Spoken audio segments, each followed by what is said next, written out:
non, ça c'est le même monsieur qui conduit les gens là. Il est en train de blasphémer. Deus julgará o seu povo. Mas ele terá compaixão dos seus servos.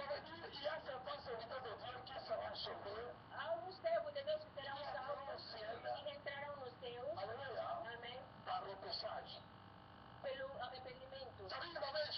Cerca deles falharam. 40% deles falharam. Mas Deus, quando ele vem num Senhor, não todo poder vai no inferno. 45% vai no inferno. 49,5% vai no inferno.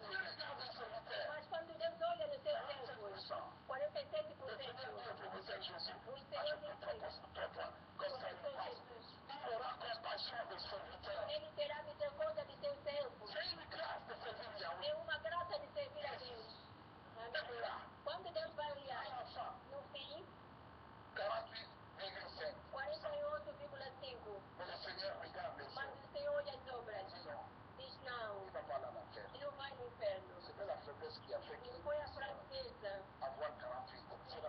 É a fraqueza da carne que fez aquilo. Mas é um eleito. Olha as obras. Olha o coração. Vai no céu. Amém. Por isso a Bíblia diz: trabalha para o seu salvação. Servir a Deus. Aquele que vai te impedir de pagar o dízimo, sustentar a obra do Senhor. É aquele que é a fonte da sua maldição. É ele teu feiticeiro. Eza mawa mingi koyoka bozoba mpe bahérésie ya boye elakisi ke motu oyo ayebi nzambe te epuis motu oyo azopewisa bato nazosenga na bana ya kimba nseke na bana njili bakanga taba na bango ya mobali azobungisa bato nzela mpe nazosenga na bana na nzambe bible elobi ke mes brebis entendront ma parole baoyo baza babrebi ya nzambe babima na kati esika wana parce que ezali église satanique. Toujours à la deuxième vidéo, avant nakota na matière na biso, les mystères de l'iniquité agit déjà. Félicitations na groupe Abasai Nanzambe Oyo, animé et conduit par pasteur du peuple Oyo. Azui idée, il y a détruire misala nous surtout Oyo, bato molili baza ko sala. Alors tout zala awa pona kolanda Oyo ami balé na zotia bino mona makamni ezo salama awa na mboka Oyo ya Angleterre. Esika oyo basataniste na basataniste bapesana nini bapesana maboko mpona kodétruire mboka. Bolanda sikoyo oyo mosusu tolanda ye tolanda ye nzela efungwama leta efungwama oyo mpe mosusu sataniste mosusu azodétruire sous la famille na mama te ezanga ntina nzambe na ngai ezozwa mwa temps mpona ofungwama efungwama kaka nzambe azwa lokumu les satanistes en œuvre.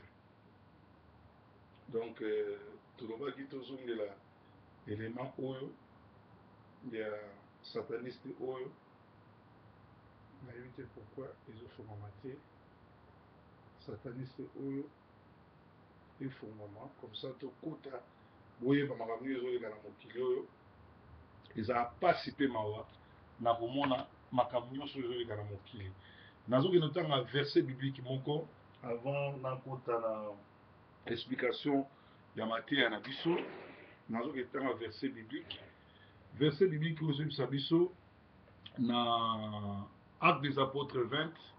Actes des Apôtres 20 tobandi na 28 ezobisa biso boye tozali na ntango toyokaka sango malamu Jésus Christ pain de vie yango oyo na tongo chaque dimanche bolandaka prédication avec Corée et 30-30. Alors tozotanga na Actes des Apôtres 20 tobandi na 28e. Prenez garde à vous-même et à tous les troupeaux sur lesquels le Saint-Esprit vous a établi évêque pour perdre l'église de Dieu qu'il s'est acquise par son propre sang. Ankolo Yesu azokebisa soi-disant évêque, pasteur, oyo nyonso bazotambola na mokili oyo lokola basali na nzambe kokumisa nzambe kotatola koteya sango malamu abi bokeba parce que église oyo ye apesi bino yango lokola prix ya makila na ye toza toujours na acte des apôtres 20 tobandi na 28 tozosuka na 29 alobi je sais qu'il s'introduira parmi vous après mon départ des loups criels qui n'épargneront pas les troupeaux et qu'il s'élèvera du milieu de vous des hommes qui enseigneront des choses pernicieuses pour entraîner les disciples après eux. Veuillez donc vous souvenant que durant 3 années, je n'ai cessé nuit et jour d'exhorter avec larmes chacun de vous. Apôtre Paul a commis pembeni ya kotika mission ya kokende kokufa abandi koyebisa bayekoli na ye alobi bokeba parce que na kati na bino basato ya mabe bato ya mitema mabe bato ya satana bakokota mpona koteya makambo mabe mpona koteya makambo oyo ekosilisa bato foi ekolongola bato na bonzambe ekopengwisa bato makambo wana bazobenga yango mystère de l'iniquité agit déjà c'est-à-dire Satan le diable akoti l'église alingi aboma nzambe po azwa esika ya nzambe akoma nzambe abanda kokotisa bahérésie abanda kokotisa doctrine ya lokuta doctrine ya balamu abanda kobebisa bato tala ndenge makambo yango ezoleka zela naluka lisusu kozwa elema oyo na oyo koto nayebi te soki ekoyede biso awa malheureusement non awa ekoyede biso te puisque ezofungama te nazomela susu elema oyo awa nayebi te mpona nini ezofungama te elema oyo fo efungama mpo te esalama biso bien alors bible ezoloba apôtre paul alobi bato ya mitema mabe bato ya misala mabe bakosintroduire na église bakoya kopengwisa bato na kozwaka elema wana tôt ou tard ekofungama nango tôt ou tard efungama alors bato wana bakoya kokota na misala bakoya kokota na kati na église bakoya komibimisaka baza banzambe alors bible ezobisa biso parce que toza na matinée na biso ya bonzambe table nange eza kotonda na makambo ebelebele na pusanga bible awa nazwa banote. La Bible nous révèle que le diable agit déjà, mais il introduira l'apostasie d'abord. L'apostasie n'est autre que l'abandon de la foi. Apostasie, ezali abandon de la foi. Abandon de la foi, ezoya pona nini? Abandon de la foi, ezoya avec une fausse doctrine. Celui totangi na 1 Timothée 4, 1 Timothée, Paul toujours, azo komela Timothée mwana na ye, azo expliquer yango bien, totanga na 1 Timothée 4, tokomona yango 1 Timothée 4, 1 Timothée 4, mais l'Esprit dit expressement que dans les derniers temps, quelques-uns abandonneront la foi. Donc, abandon de la foi, il y a un apostasie, pour s'attacher à des esprits solitaires, à des doctrines de démons, par l'hypocrisie de faux docteurs, portant la marque de la flétritude dans leur propre conscience. Donc, Bible est olobake, Nathan Unasuka, faux docteur, faux pasteur, apôtre ya Satan, kota en église, kozwa place en Nzambe, côté ya makambu oyo ekubebisa bato foi, pona nini? Bango bakoya kozwa Nzambe, bakozwa place en Nzambe. Bakozwa place en Nzambe ndenge nini? Bakosala nyonso balongola kombo ya Nzambe. Bakosala nyonso balongola kombo ya Yesu. Bakoya na bamasolo parfois omona na sima azoteya na sima boya tie photo ne ya munene. Donc idolâtrie ya bato. Ah ok, moko ya ba 10 commandements ya li, tu n'adoreras pas les idoles, tu n'adoreras pas les statues fabriquées par les hommes. N'est tout le monde dans l'église catholique ou ezali église sataniste de badorara ba idole, badorara bikeko, pe badorara ba mikwa ya bato bakufa. Alors Bible so bisapso ndenge wana. Alors bakoya na ba faux prophètes, bakoya na séduction, ya ko séduire ba chrétiens, pe ya ko séduire ko sala ba faux miracles. Na meka lisusu kofungola elema oyo soki kofungama na ebite Nzambe ayokila biso mawa na ebite soki problème nini vraiment eloko ofungama po totala yango.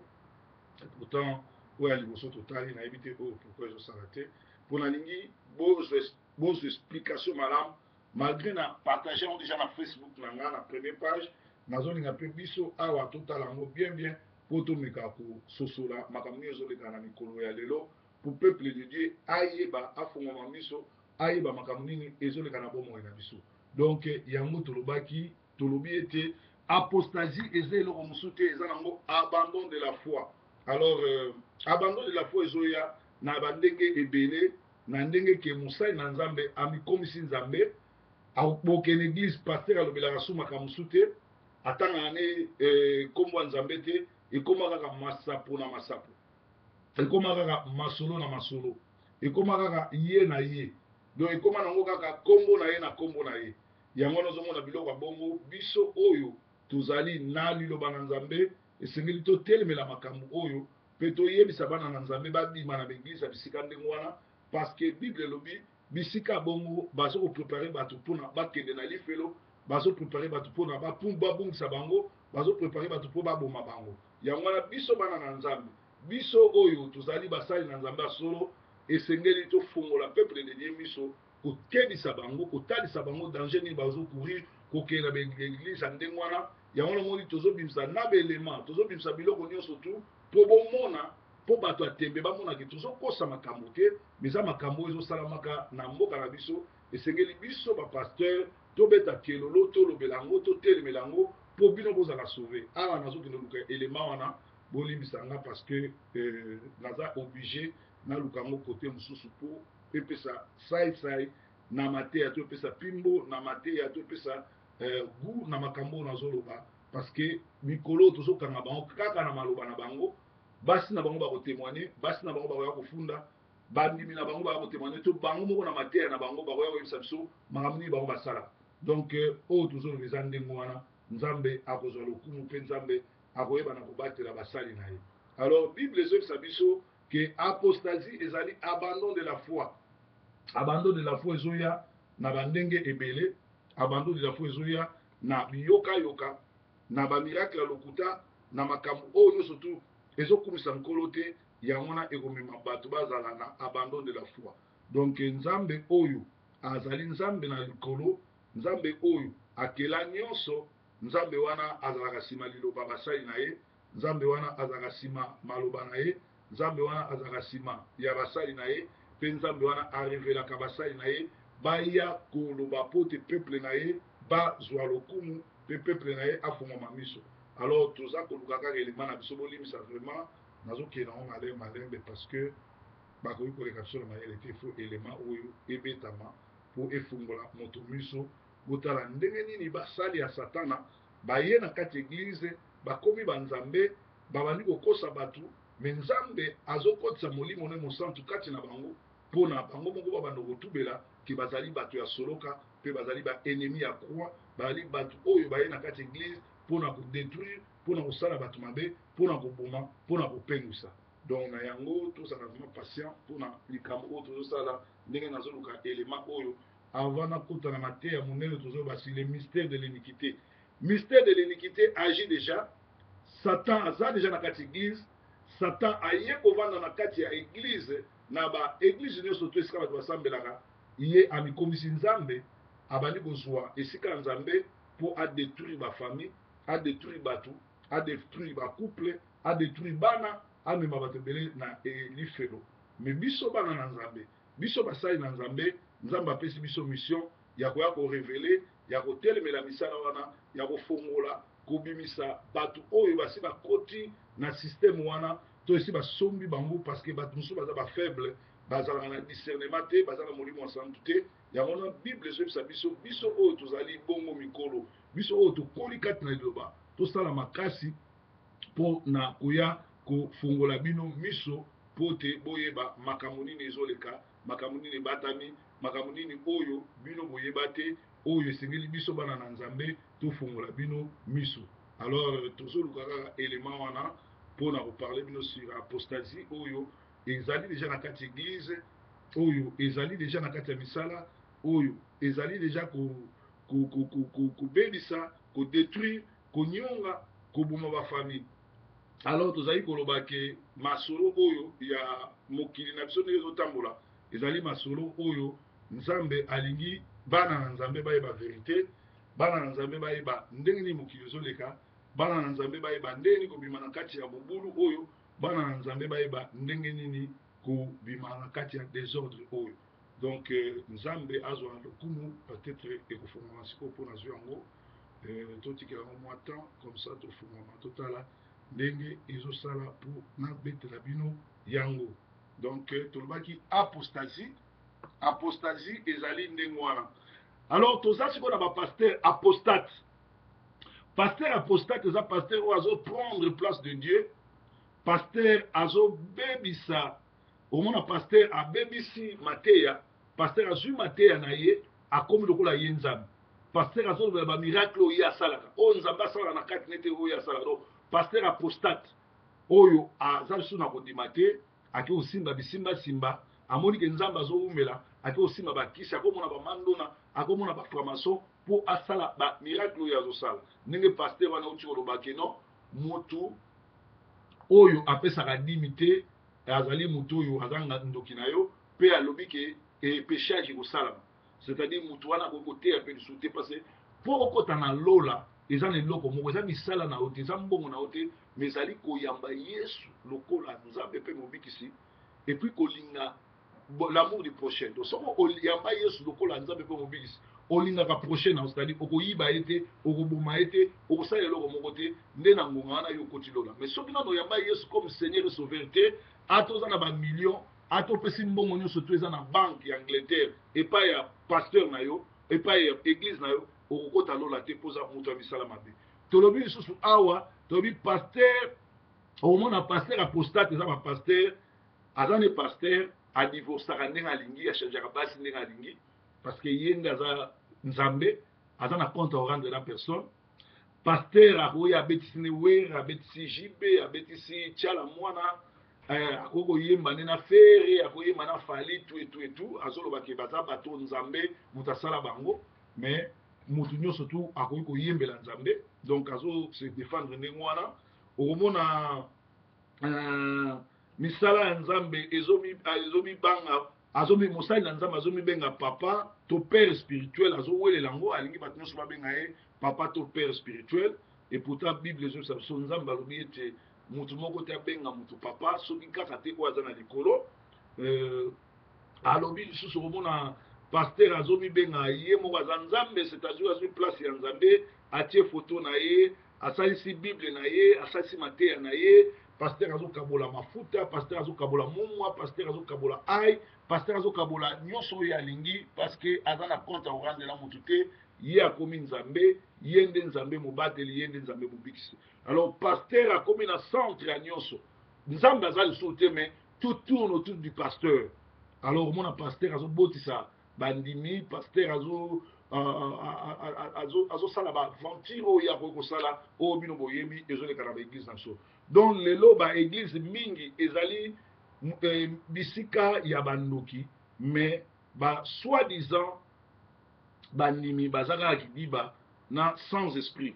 Lelo oyo eza na bato mingi basali 10 ans église ya kokende kolalaka baveye kosambelaka, mais bato wana soki babimi te baza na lifelo. Alors eza na bato mosusu oyo bayekola doctrine na faux pasteur pe faux prédicateur, bakotikala jamais kobonga parce que bakomi aliéné. Nazwi exemple mon awa en Angleterre, ça fait au moins église de réveil eza na tocha eza na expérience à 20 ans. Donc na 20 ans on a lokola baza na onction te lokola nzambe mutatinda ba onte lokola bango ba mikomisa nzambe ba pengwisa bato ebele. Bato ebele lelo oyo na mateya lokuta bayokaka moye bayoka so mateya maji ya solo ezate moye ba bongwa na pe ezate batikala ndenge wana omone samedi ake komela na ba aza na kati église azobima na bato nyonso. Lelo combien de bapasteur bazobima pe bazobotisa badiakonese boyebi yango bino moko, combien de bayembi bazobota na bandeko na bango na kati église na nko boyebi yango mpona nini? Parce que évangile ezokota eza kokufa et apostasie sekangi bango moye bandimela so Yesu eza te, bakomi komona lisumu ekomi normal, bango basalaka lisumu te, me bavivaka na kati na lisumu. Alors donc bato ebele bakendaka église babunga nzela kala, babunga nzela po na masapo bayokaki pa bapasteur, diable aluka azwa place ya nzambe donc eza ndenge wana. Donc tozotanga lisusu ndenge Bible ezopesa biso awa ndenge nini okoyeba koza na kati ya makambo wana kende kotanga na Matthieu 23:1 na Matthieu 23:1 bazopesa biso Matthieu 23:1 bazopesa biso boye Matthieu 23 eza 1 tina na 3 toloba. Alors Jésus parla à la foule et à ses disciples dit: les scribes et les pharisiens sont assis dans la chair de Moïse. C'est-à-dire, les scribes et les pharisiens, ils ont un pasteur il y a époque à Jésus. Les scribes et les pharisiens, ils ont les apôtres, les bishops, les archibishops. Ils ont vendu dans Zoto, il y a Moïse, c'est-à-dire, la chair, il y a Moïse, c'est-à-dire, ils ont vendu dans l'Ancien Testament. Si les gens ont vivant Nouveau Testament, Nouveau Testament, il a dit, Yesoye, il a dit, Bolingo, Yesoye, il a dit, que Yem dans une place, Yesoye, il a dit, que Yezanzam. Mais par contre, il y a l'Ancien Testament. Et les scribes et les pharisiens sont assis dans la chair de Moïse. Faites donc et observez tout ce qu'ils font, tout ce qu'ils vous diront, mais n'agissez pas selon leurs œuvres, car ils disent et ne font pas. Ils lient les fardeaux pesants et les mettent sur les épaules des hommes, mais ils ne veulent pas les remuer du doigt. Donc, scribe et les lots, Bible Jésus a dit, venez à moi, vous tous qui êtes fatigués, je vais vous donner du repos. Mais pasteur à l'élo, comment yo y l'église, yo ne faut sommeler ndaku, yo ne faut sommeler voiture, yo ne faut sommeler sapatu, yo ne faut sommeler gaz, courant, yo ne faut sommeler mbongwa bana, soka obeng sa mwasi na bana yo. C'est-à-dire, azu fardo ya vie na ye, atieli yo na mokongo, pe azo ede ote na komemango. Alors, ils font toutes leurs actions pour être vus des hommes. Ainsi, ils portent de larges phylactères et ils ont de longues franges à leurs vêtements. Ils aiment les premières places dans les festins et les premiers sièges dans les synagogues. Les gens qui sont dans l'église, les pharisiens, ils ont des soutanes, ils ont des bagues, ils ont des chaînettes, ils ont des bilamba bilaï, ils ont des places à liboso. Ça c'est un événement, tiens, il y a une place à souka, il y a un moment où ngai soki na ke esika na ninga ozala côté peuple ya ali loba siko protocole ya ozonga place na vandi bage motianga liboso na linga ngo te po ba pharisien de balinga ko vanda liboso po ba la kisango po moni lelo ba pasteur mingi ba kungo lata ba sultan ba kungo lata ba sultan o ya ba sango to tikaka ba kungo lata ba bague ba chaînette ko pesa même ba groupette parce que baza ba pharisien bazali bongo sala misala wana Bible lobi bo observer makamuna bango. Mais bon, ça là, oh, parce que c'est sataniste. Et balobi bali ko vanda na ba feste na ba synagogue, ils aiment être salués dans les places publiques et être appelés par les hommes rabbi maître. Ya wana lelo moni bango nyonso balingi babenga ye monseigneur, babenga ye papa, babenga ye daddy, babenga boy parce que bazana kati ya misala satan. Alors Bible zo sa biso susu ke batu wana boye babango ndenge nini, oye babango ke Satan asi atie bango na kati ya église pour ba distraire batu na kokota kuna boye bango ndenge nini toke na Apocalypse 2 zo expliquer biso makambo ezo sala madelo rebi Apocalypse ezali révélation pour tanango pour vraiment za na molimo nzambe pour na ko expliquer mabomba mi o eza kuna. Alors toke tanga na Apocalypse 2 12 à 16 zo biso boye Apocalypse 2 12 à 16 zo loba Apocalypse 2, 12 à 16, écrit à l'ange de l'église de Pergame. Voici ce que dit celui qui a l'épée aiguë à deux tranchants. Dans autre temps, après, on a expliqué. Je sais où tu demeures. Je sais que là où est le trône de Satan, tu retiens mon nom et tu n'as pas renié ma foi. Même au jour d'Antipas, mon témoin fidèle, qui a été mis à mort chez vous, là où Satan a sa demeure, mais j'ai quelque chose contre toi, ce que tu as là des gens attachés à la doctrine de Balaam, qui enseignait à Balak à mettre une pierre d'achoppement devant les enfants d'Israël pour qu'ils mangent des viandes sacrifiées aux idoles et qu'ils se livrent à la débauche. De même que toi aussi, tu as des gens attachés pareillement à la doctrine des Nicolaïtes. Répands-toi donc, sinon je reviendrai à toi bientôt et je les combattrai avec l'épée de ma bouche. eza grave. Bible so biso awa Jésus Nzambe azokomela ba cette église. Lelo na ko expliquer cette église te mukolo ali na ko expliquer tous les sept églises, mais awa église à Pergame Saint-Esprit azokoma alobi kende koyebisa bango que voici ce que dit celui qui a l'épée aiguë à des tranchants. Épée à des tranchants n'est autre que la parole de Dieu. La parole de Dieu est yaka pour na sauver liloba po to kota na lola par rapport à la parole. Il faut faire trop attention na ndenge yo yoka mateya na yo. Il faut faire trop attention na ndenge yo yoka parce que nzamba ko jisho na ndenge yo yoka. Et la foi vient de ce qu'on attend et ce qu'on attend vient de la parole de Dieu. Soki yo na yoka matsapo. Soki yo na yoka mutu moko azosala aventure neti sakayonsa oyo auti koteya awa pe tozosenga bana timbanseke na bana ya njili quartier 10 bakangela biso tabana bango mobali parce que azomema bato ebele na lifelo soki yokoyoka masapo bien aimé bomoi na yebebi balobi ke celui qui a l'épée à double tranchant omoni parole ya nzambe ezali épée er moko ekataka er moko esovaka eyaka koprotéger na ndenge nini soki oyebi liloba très bien Bible sur la Psaume 2:8, demande-moi les nations, je te donnerai ça comme héritage. Net le tout ça va congolais. Mboka na biso eza occupé, mboka na biso ezali attaqué. Toroyebi sa na Nzambe na prière. Nzambe yo mtopesa ba congolais Congo.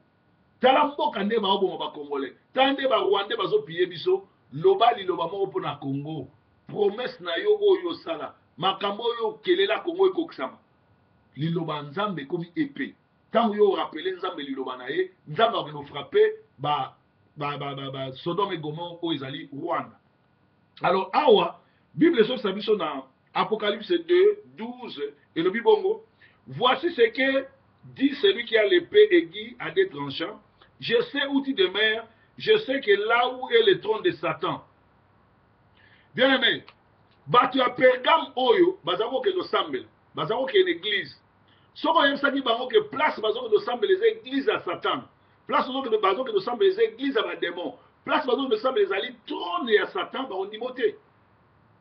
Neti lelo batu nyonso bakendaka na Zion na Ers na église à mission na Restoration na nini église nyonso to boyebi ba mangembo banini. Tous ça bango ke ezali temple ya ba démon, temple ya Satan. Satan vanda kuna bobima. Bazo ni mabisote. Mais Bible et pourtant ezali temple ya démon. Bokena kosambela kuna Bible ezoloba balobi nini?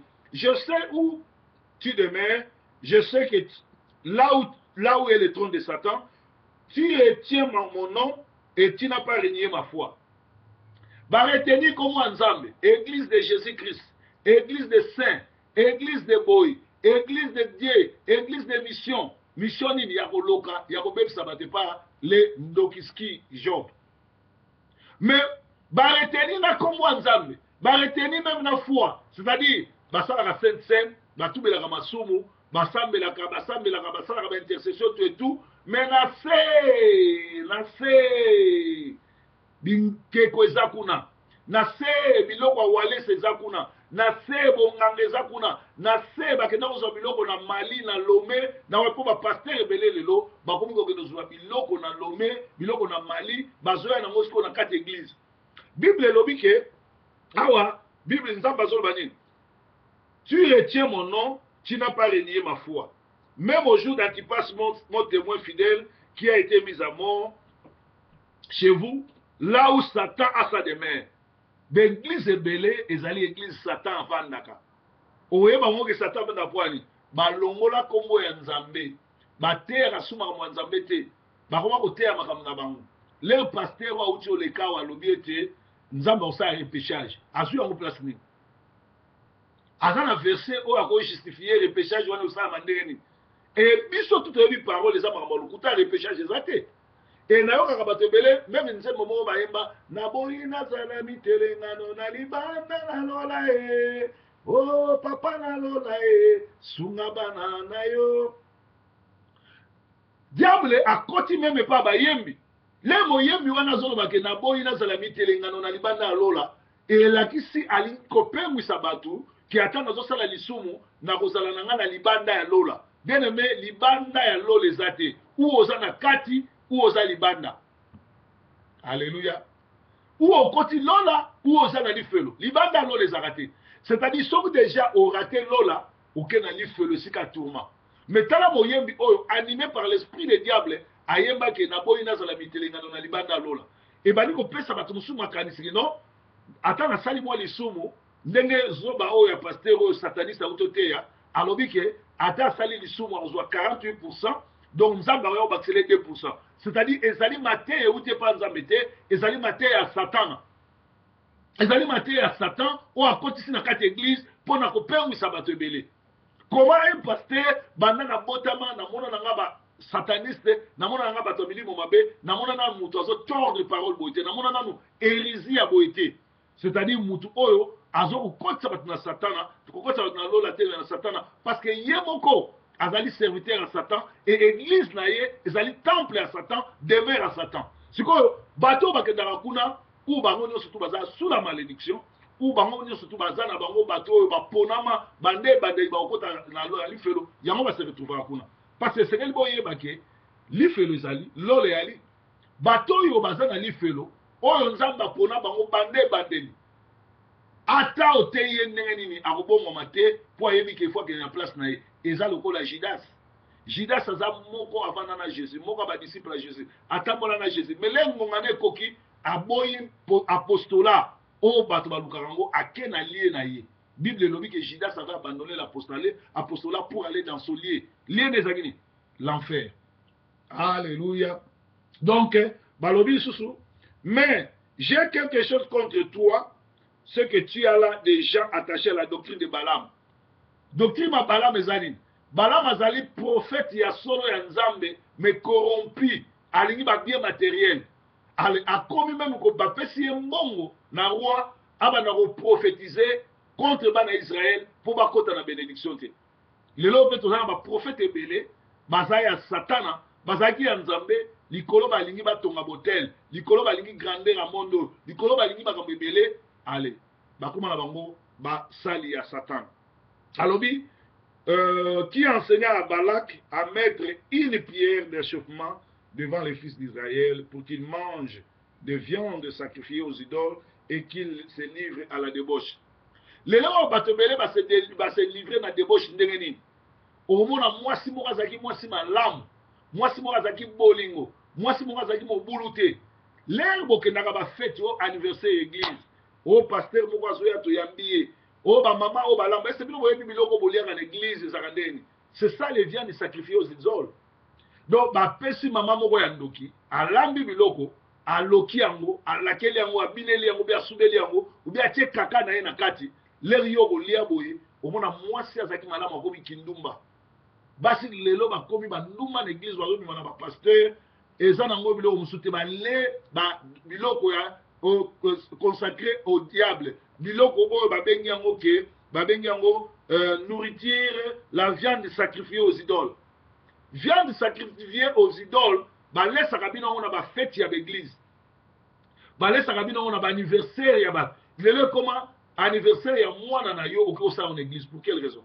Anniversaire za eloko famille. Na église oke bobondeli mwana espona ici.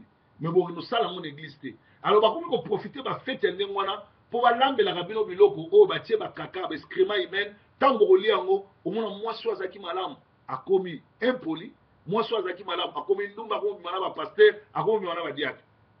Tala awa na église ya Mangembo na Manchester, Jean-Claude aza mokambi abimi na linda, ema oyo aza diacre abimi na linda, diacre mosusu wana mpe abimi na linda, babimi ne wapi linda azobima na bango na bandako na bango. Jean-Claude abimaka na linda wana na ndako na ele mwasi na ye Fatou Emilia akendaka Chine. Ema mpe abimaka na mwasi wana linda na ndako na ye lera abengaka ya ede bana. O wana mosusu mpe abimaka na mwasi na ndako na ye do linda wana azalaki mondimi na kati na bango, abimi na bango nyonso. Pourquoi biloko abongo ezosalama?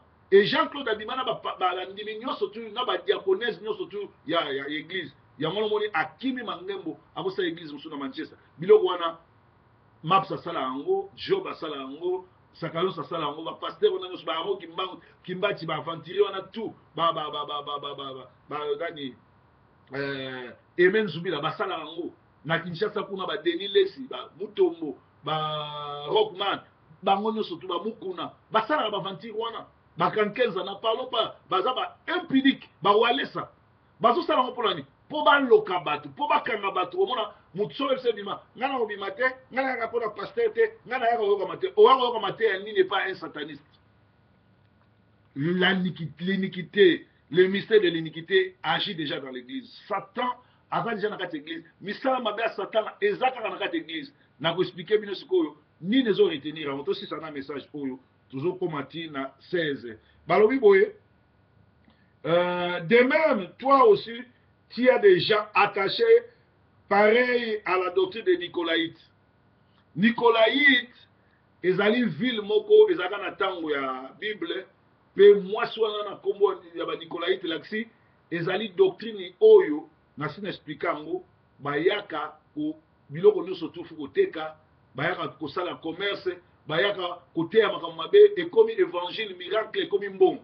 Ba Nicolaïte, doctrine ya ba Nicolaïte ezali doctrine nyonso tezo soma na mbongo, miracle mbongo, prière na mbongo, makambo nyonso tu mbongo. Yango no moni batu bakomi kosengaka mbongo, kokuta na pasteur mbongo, abonde ya bono mbongo, aikomi pe kokotsa batu, mwasi batu continue na retraite pour bimana ye sexuellement au transmettre ba démon. Mais yazo mona ke yozo bénir. Alors alobi que doctrine ba Nicolaïte, répands-toi sinon je viendrai à toi bientôt et je combattrai avec l'épée de ma bouche. Que celui qui a des oreilles entende ce que l'Esprit dit aux églises, et celui qui a vaincra, je donnerai la main de cachet et je lui donnerai un caillou blanc, et sur ce caillou est écrit un nom nouveau que personne ne connaît. Alléluia. Si on saute au pays, dans Apocalypse 3:20 balobi, Apocalypse 3:20 balobi, tala, voici je me tiens à la porte et je frappe. Si quelqu'un m'entend ma voix et ouvre la porte, j'entrerai chez lui, je souperai avec lui, lui avec moi. Ce qui Yesu, oyo, ne bandeli azaki na motema mutu. Na Apocalypse 20, comme il banda zobeta na porte. Qui est dedans? Na za na kati ya motema, na za na kati église. Ezali Satan za na kati église, ezali Satan za na kati ya motema, ezali Satan mutazo diriger bilo. Yamana Bible zoloba, malheur ya ba pasteur oyo nyonso tu. Malheur ya ba nyonso tu bazo salela Satan.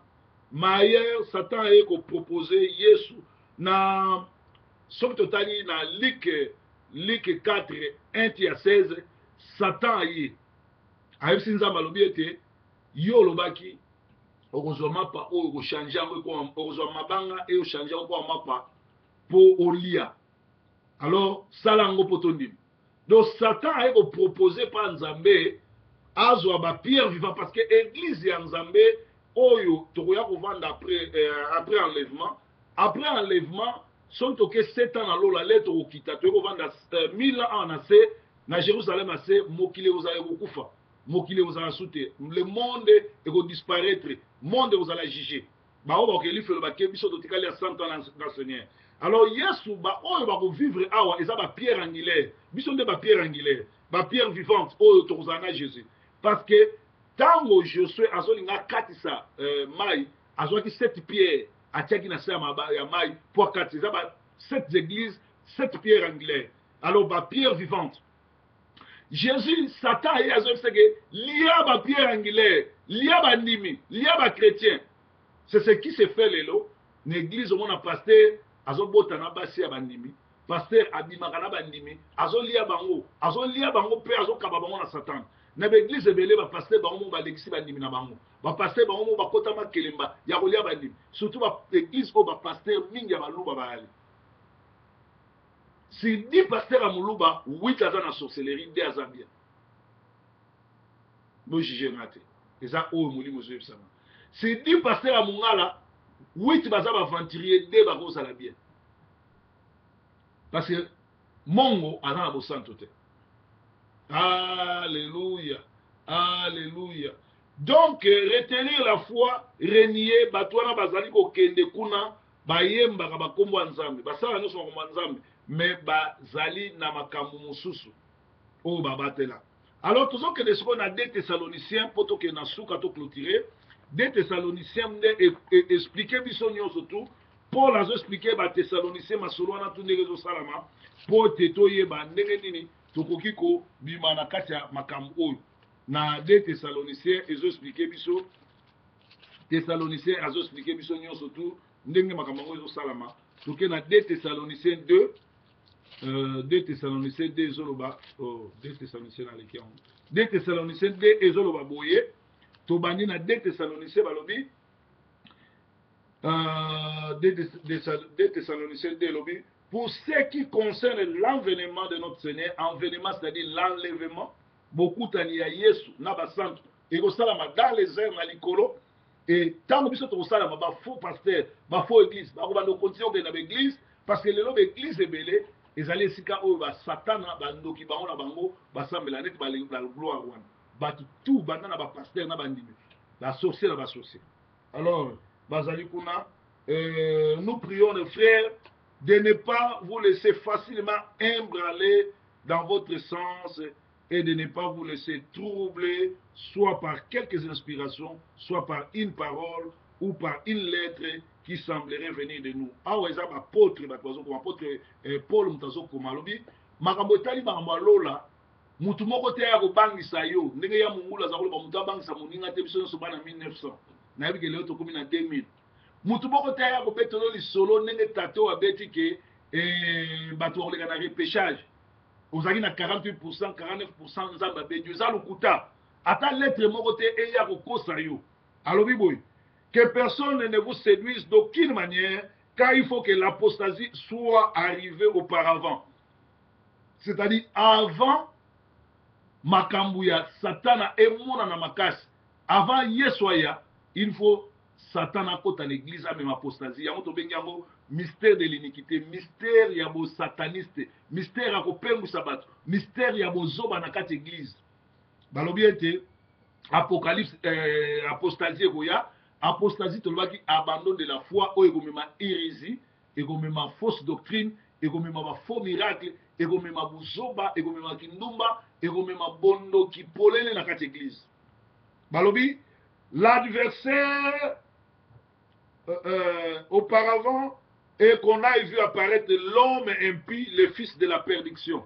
C'est-à-dire le fils de la perdition, le diable, Azamaïle, a infiltré l'église.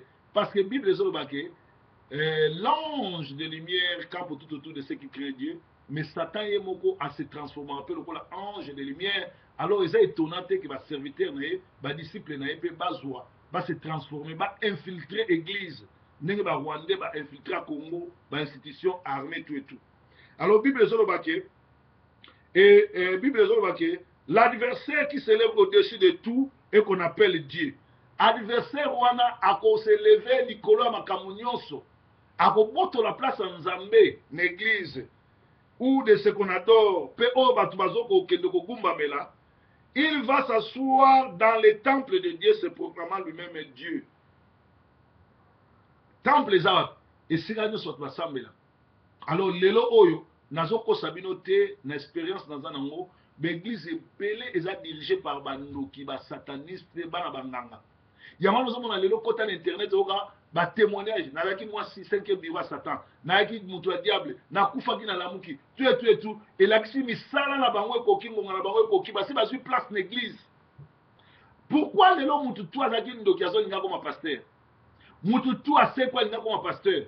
Mututu alalaki pongi akeneki na Satan omona bango tu bakomolota bandoto bapumbwaka na butu babimaka nzoka bazolakisa bino ke bakoti deja bandoki bakomi kosala transformation bakomi kosala o mobutu azali kosala wana o babenga yango nini transformation to babenga yango la haute science la haute sorcellerie dédoublement bakomi kosala yango lelo facilement donc bakomi na niveau ya magie o mobutu azalaki nango 33e degré. C'est-à-dire, si on commence à dédoublement, au lali, au monde où on a nzoto, si on commence à 33e degré, il y a sorcellerie, il y a magie. Il y a un moment dans l'église, les pasteurs azoteya, abimisi mbongo na poche ya mondimi. Asali magie noire, magie blanc. 33e degré à magie. Alléluia. balobi que adversaire wana aovanda na église akokoma nzambe et Dieu et se proclamant lui-même Dieu. Ne vous souvenez-vous pas que je vous disais ces choses lorsque j'étais encore avec vous? Maloba oyo bande bandeli yesu alobango bapôtre baye balobi yango lisusu. Alors et maintenant vous savez ce qui les retient afin qu'ils ne paraissent qu'en solier. Et ça les lots que ont retenir yango bien aimé, bonne nouvelle, et ça na nous présence ya basantu. Présence ya biso batozana molimo nzambe. Yango nga na sala déjà botei mabe na ye na corriger bino. Na bandango ça fait le lot plus de 3 ans na corriger buzoba nyonso. Pe na sala police de la presse. Maloba nyonso zo sala na ba quartier na ba commune. Oyo sala na l'église, soki comme pananga na panzi yango pour bana na nzambe bazala sauver. Yango moni Jésus na ministère na 3 ans durant azalaki lumbe mwete yeke yena ba pharisien na ba sadducéen parce que ba pharisien na ba sadducéen bazana biti kaka moko ba pemisa bato ba kota na bonzambe te bato ba kenali felo mais biso proverbe 30 toye na kate mateya oyo bokolanda biso na www.sentinelrd.congo.com to na Softkids TV bokolanda mateya oyo mabateya ba révélation makasi eza kuna alors bolanda biso bokozwa mateya ngokotsa bino na lola. Et maintenant, vous savez ce qui les retient, afin qu'ils ne paraissent qu'en son temps. Car le mystère de l'iniquité agit déjà. Il faut seulement que celui qui les retient encore ait disparu. Qu'est-ce qui les retient? C'est la puissance du Saint-Esprit. Leur Saint-Esprit est au l'église. Et tout ça, ils rencontrent dans les airs. Satan et Moko. Yamana botala déjà ba film, même dans ba dessin animé. Ba komi ko tia ba film loko la Spider-Man des Satan ba publicité nyonso tout ba komi ko tia ba démon tout même na ba dessin animé bana pour l'air makamone ça ma bana ba mona normal ça dit télévision ezali ko préparer arrivée antichrist. Alléluia. Et Saint-Esprit, présence à Saint-Esprit, à la na présence à la santu, et je sais que bon monde à Satan en personne, ma batami na sima ba pasteur, na sima ba voile, na sima ba soutal, na sima ba bague, na sima ba médaille. Tout na bango ba lata ba médaille pour na nini, tout na bango ba tie ba à part bague à mariage, na montre peut-être gourmet, na monite lo ni musa na nzamba bola ta sous. Pourquoi faut la ta médaille? Pourquoi faut la ta médaille? Pourquoi faut la ta soutane? Alors, bino va bloquer bino misu. Ce qui matin oyo, il y a révolution, il y a éveil patriotique, éveil spirituel. Et aider binoté, et ça faut na bisoté, ça faut na bino, c'est-à-dire pour nama, nali felo, banda, ba kela bino. Alors, balobi que le mystère de l'iniquité agit déjà, il faut seulement que celui qui les retient ait disparu, na esi bino que moutazo retenir en sa présence au Saint-Esprit. Et alors, paraîtra l'impie que le Seigneur Jésus détruira par le souffle de sa bouche et qu'il écrasera par l'éclat de son avènement. Yesu arubuma satana na mon pépé ya monoko na ye. Non wa mususu oh nzamba pesi biso pouvoir ya rubunda na Satan. Non, nzamba pesi biso pouvoir rubunda na Satan te. Nzamba pesi biso pouvoir ya ko benga na Satan. Satan a pas dit que tout ça na pouvoir ya ko benga na ye. Il y a un moment dans l'acte des apôtres, la fils à Shiva, il y a Shiva, bah qui au bengana Satan, tu dis bah au bengana na komboni, on a combo au Paul azotea, bah on va vite au Paul, au Christ, il vient au binote, bah beta bango le kola ba bomba. Alors boke ba na makambo. L'apparition de cet impie se fera par la puissance de Satan. Apparition, il y a iniquité na kati ya l'église, ça na puissance de Satan. Bon kana lolenge nini? Avec toutes sortes de miracles, de signes et de prodiges mensongers. Alors, que va na pasteur non surtout avoir le miracle parce que dans miracle monsieur zo sala na puissance à Satan, monsieur sa mensonge, couper sa mbongo, muta ko témoigner. Sakayo sa appelle sa frère wa uta ko fa mbongo a témoigner, frère wana le loi kufi boye biango, bato belebo tu na Christian o azalo sala témoignage. Aroyeb sabino ba aventure nini amona na témoignage ndenge ni ba forma bango ndenge ni ba kosaka po témoignage ezala ba pasteur belé pe bazo salam ba beni in ba krif dolo ba twana nyoso tu ba bato bisala mabe bazo kosa bat na puissance ya Satan ba sala miracle pour na ko séduire bat miracle en Nzambe zali miracle à Satan pe zali mais ngai miracle était mutu ekoyi ko séduire ngai c'est la vraie parole, ça c'est la vraie parole, c'est ça le vrai miracle. Alors L'apparition de cette épée se fera par la puissance de Satan, avec toutes sortes de miracles mensongers, de prodiges mensongers, et avec toutes les séductions de l'iniquité pour ceux qui périssent parce qu'ils n'ont pas reçu l'amour de la vérité pour être sauvés. Bato nyonso tu oyo bazoséduire bango na bapaster ya lokuta na bapaster sataniste bango moko balingi vérité te. Ngai nazali mutu ya liboso oyo nzambe atindi nga na moko naloba vérité nafutaka prix. Chaque jour na téléphone na nga nazwaka bamenace bainsulte na email na nga na Facebook nazwaka yango nalemba te mpo bato wana bazali bato ya vérité te. Bato baya bato ya vérité te bakosepela na vérité tata mokolo moko. Me bana na vérité basosiaka na nga basepelaka na nga babondelaka na nga bapambolaka nga batindaka bacontribution na bango baedaka mosala na nga ekende liboso mpe nzambe na nga apambola bino. Et avec toutes sortes de séductions de l'iniquité pour ceux qui périssent parce qu'ils n'ont pas reçu l'amour de vérité.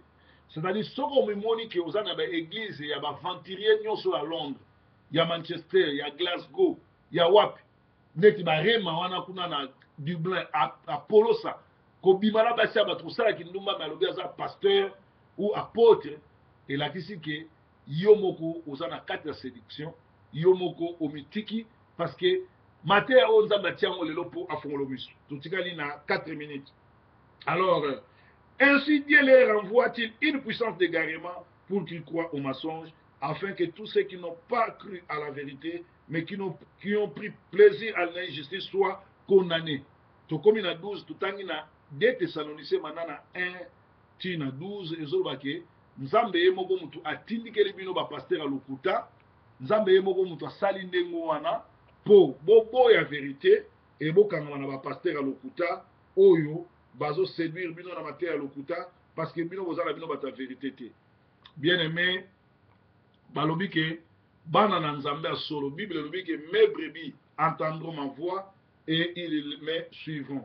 Soko zali brebis en Nzambe yoka liloba oyo bima na église ba sataniste bima na église ba misala mabe bima na église batu bapengwa bima na église ya ba sataniste bima na église ya batu oyo baza ko pengwisa batu oyo bazo bima na basi ya batu pe yeba ngoke Nzambe atikala jamais kotika mwasi azala pasteur apôtre prophétesse toni soko sambela na église mwasi mutaza pasteur na yo yeba ngokeneli felo parce que ezali ba tango ya suka apostasie ezali milimo ya satana oyo ekoti na kati église. Mais moi je reconnais moi si la servante en Nzambe, moi si akoko kamba ba mama, moi si akoki ko teya ba mama, moi si akoki ko sala musala pa ba mama, moi si akoki ko évangéliser ko bengisa mibali pe basi ba ya l'église, mais moi si Nzambe apesi pouvoir au théâtre. Donc ezalaki lelo l'iniquité agit, donc le mystère de l'iniquité agit déjà dans l'église et sengeli to fungo misu to yeba eloko ni tozo sala. Alors soki biso to sali yango te Nzambe akozala na biso te Nzambe akotindika biso parce que Nzambe atiaki déjà maloba oyo epa basali na ye tolanda masolo oyo ya suka walesa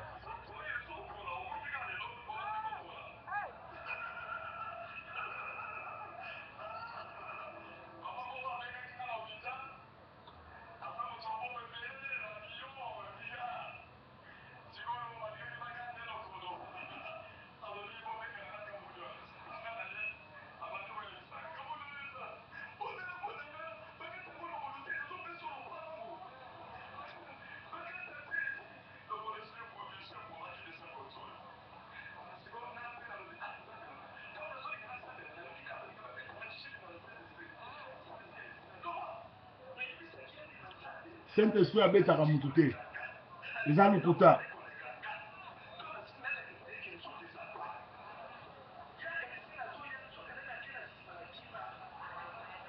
escroc azotémoigner na kati église akimi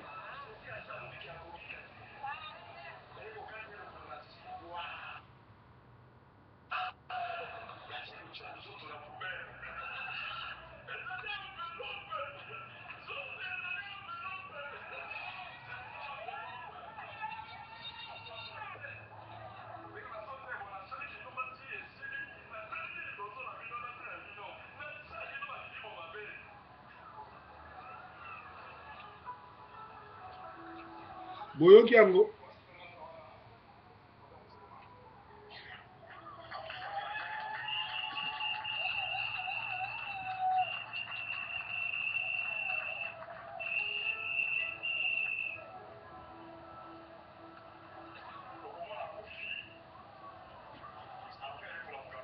asalaka nécromancie.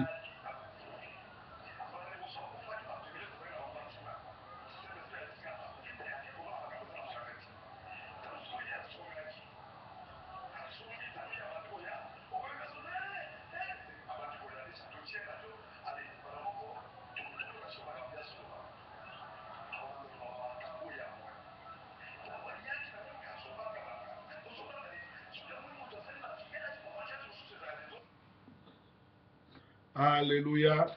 Binomo bolandi walesa alobi auti kosala kindumba aye awa po akabela bato milimo mabe église mo bavandi nye balobi ate eloko moko te asukisi te atelemisi mwasi na ye tabi mwasi na kufaka toza bakinois toyebi ndenge pepe kala azalaki kokufa ndenge bawerason bakufaka sadi eza nécromancie kokende ntina se kosolola na bakufi e apres aye abandi kobikola makambo bakufi bayebisi ye yango nazoyebisa bino ke apostasie esi ekoti satan aza dia na église bango mo bakomi kotatola tika ete dimanche ya lelo ezala dimanche malamu molimo na nzambe ezala na bino efongola bino miso na molimo efongola bino matoi na molimo liloba oyo ekota mpo ete bobima na kati ya baventure mpe na kati ya apostasie mpe na kati ya nikité ya mystère de l'iniquité oyo ebandi deja kokota na baeglise mateya oyo esunga bino. Merci. Bon dimanche.